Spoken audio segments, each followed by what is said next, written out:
Did you have favorite horror films when you were growing up? Because I know I love Dr. Phibes. I love all the Vincent Price films, Tales from the Crypt, The Exorcist, The Omen. What were some of your favorites that informed you as a director today? I'll tell you, like The Omen, for instance, is one of my definitely all-time. The original is one of my all-time favorites. Um, I mean, The Exorcist definitely scarred me. Oh, when it opened in Westwood, they had the window. I don't know if you were here in town at that time, but we went, I was in high school and we ditched school to go see The Exorcist. And they Wow. had a window with this curtain, had just blowing in the wind.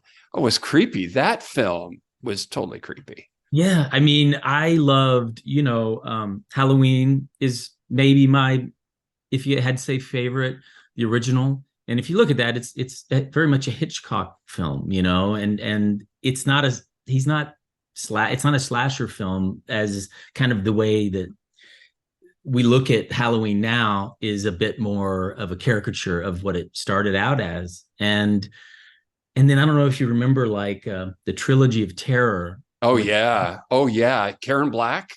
Yep. And Oh my that God. doll, I spent my life until maybe I was like 10 years old thinking that I couldn't put my legs down on a couch. I couldn't let them dangle because I thought that little monster, that little doll was underneath the every couch and would cut my feet off. And so I lived with that fear for My, many years. did you ever see remember Talking Tina, Yeah. the doll? Oh Yeah. God, yeah. Well, the nice thing about your film, The Lord of Misrule, is it's not ultra violent. It's a Right. lot of psychological stuff because there was a time when it was torture porn. Yeah.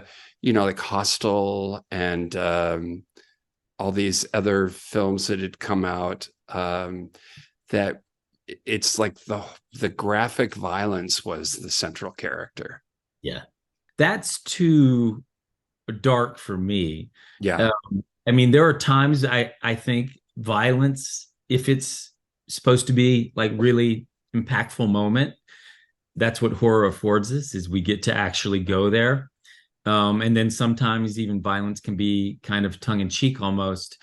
But I tend to, it's that line of when does it become either almost pornographic or too scary, where you're torturing, like torture. I mean, you're torturing the audience, or it becomes completely too silly.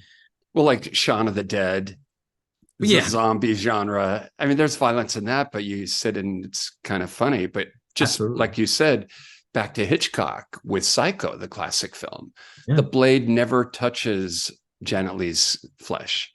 yeah. And yet we're still terrified about the shower scene. I think it took him 3 days to shoot that, and it's 75 shots or something, or some ridiculous amount of shots, and it was terrifying for people, and still it is. It's and the score, like for that Yeah. scene, and just the fact that the audience came into that movie thinking that was their lead character, and she's dead 25 minutes in, or uh, so it's like that's such an incredible, and it's one of my favorite movies. The music is so great. So many things about it. I mean, Yeah. just even the driving shots, they almost didn't look real. The process kind of they did, but it just played into it. I see the mask in the back behind you. Yes. Do you ever just put that on and want to freak out with just people walk down the street, like Yeah, midnight, you put the mask on, or you go to the store, you're standing in line. absolutely. What's been fun about having it here is like when my friends bring their kids over, um, first they'll want to come into my studio, which has all this, stuff, all these crazy things from the movies and stuff. And I think it's probably a bit scary for them. If I was 8 years old, I'd probably be pretty scared. But then usually to kind of allow them not to be so frightened, I let them put that mask on, and then go out and scare their parents. And it's absolutely hilarious to see like a 6-year-old or a 4-year-old even running around with the Lord of Misrule mask on. It's terrifying. You are the perennial favorite to direct one of the hot horror films of this century, aren't you? I think I made 4 in the last 4 years, taking normal people that we can relate to and having things around them that they maybe can't explain, um, unravel their lives. I mean, that is kind of a through line of every movie I've done, no matter how different they are. And this one in particular, dealing with a religious figure, or, meaning Rebecca, our lead, is the town vicar. She hasn't been there for long. And she spends probably more of her energy, keeping those people happy and trying to be a good parish priest than she does maybe being there for her daughter and her husband. And so she has to make, that's kind of, the choice that she has to make in this movie is, what would you do to save your child or the person close to you?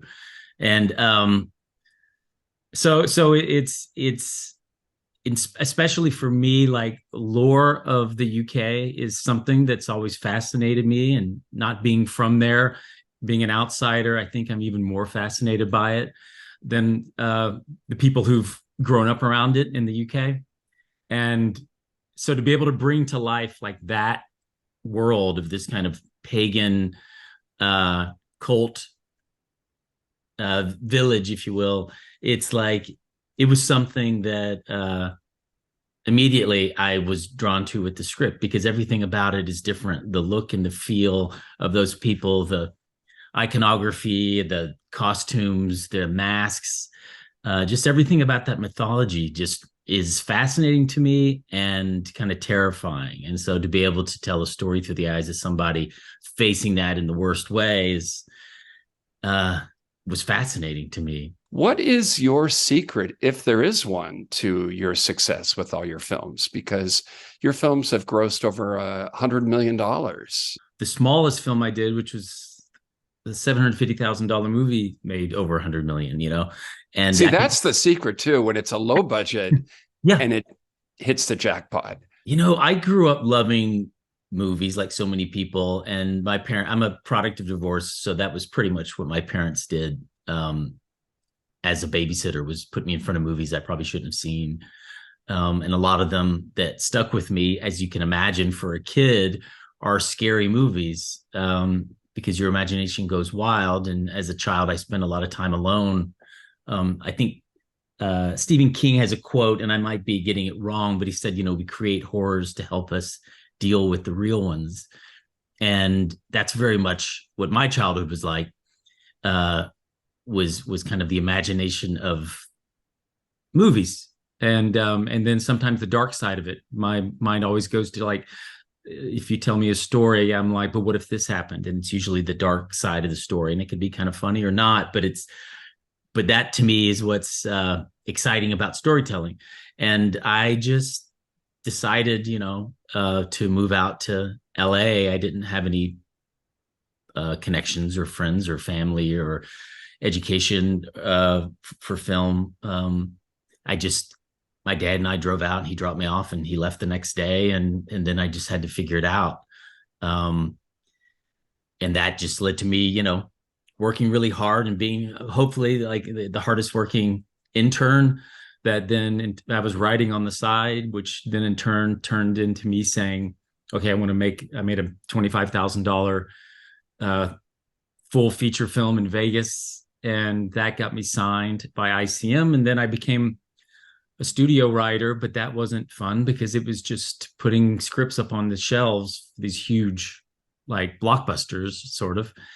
And so I went back to what I loved, which was the idea of making films. And I didn't want to be a writer. I wanted to be a filmmaker. I wanted to tell stories like with movies, not just on the page. So it kind of grew from there. It's like I took myself out of the whole writing game and made my first real horror film, which was called Stay Alive, like 15 years ago. and then from there, I've just stayed exploring those worlds, and it led me to the UK, which I hope to go back and make more movies there. How do you know when you've connected with the material and with the film and that it'll resonate with an audience?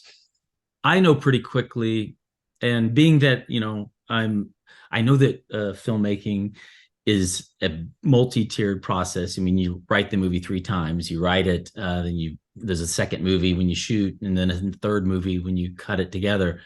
Knowing that means that when I first read the script, or if I'm hatching the story myself or with someone else, it's like, is it something that engages me? And even if I'm engaged quickly, and maybe that particular script goes off the rails a bit in ways I don't want to, I feel really confident about the fact that we can shape it if it feels like something we can do that with. So to me, it's like with this script, within 4 pages, I was like, oh yeah, like I totally see what this is. And I don't know exactly where this particular script story is going to go yet, but I totally want to make this movie. Like I'm like completely locked into this world. And so for me, it's sometimes, I don't know who it was, a comedian said something like, you can't write jokes for the audience. You have to write them for yourself, to what you think is funny. Same thing with this. It's like, I can't try to create something that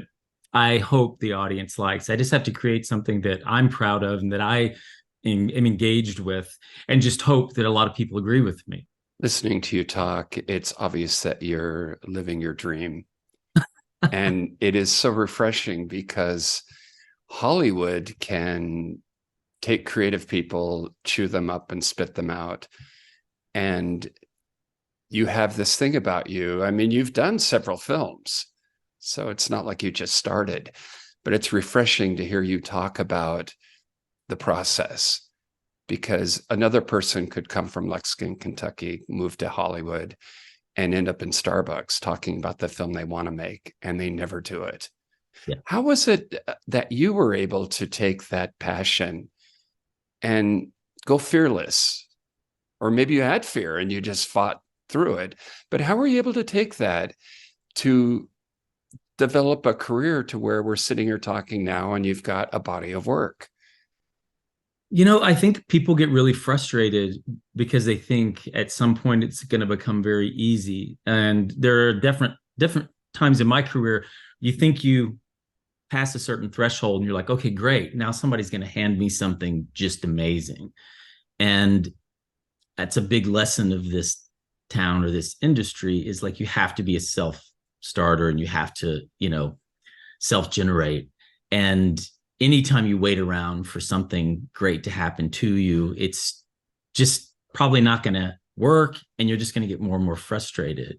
And I just don't get frustrated, because each time, like you talk about lessons learned, I want to get in and apply those lessons so I can fix the things that I made mistakes on before, or mistakes I saw made, or who knows how it happened. But so to me, it's like every movie, I'm just excited to get in there and try to become better.